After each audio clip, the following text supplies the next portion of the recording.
یہ کہتے ہوئے جیسے ہی قدم باہر نکالنا چاہتے تھے کہ بیوی نے دامن تھام لیا اور ڈبڈبائی آنکھوں کے ساتھ بمشکل تمام یہ چند جملے ادا کر سکی: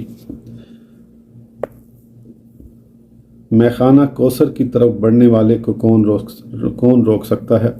زحمت نہ ہو تو رسول کونین کے قدم ناز کی امان میں مجھے بھی لیتے چلو۔ کنیزان بارگاہ کی آخری صف میں بھی جگہ مل گئی تو میں اپنی خوش نصیبی پر تا ابد نازاں رہوں گی۔ حضرت عنزلہ رضی اللہ عنہ نے 2 لفظوں میں جواب دیا: سرمدی اعزاز کے استحقاق کے لیے تمہاری یہی قربانی کیا کم ہے کہ تم نے بھرپور بشاشت کے ساتھ عیش و نشاط کے ان دل فریب لمحوں کو اسلام کی ضرورت پر نثار کر دیا ہے۔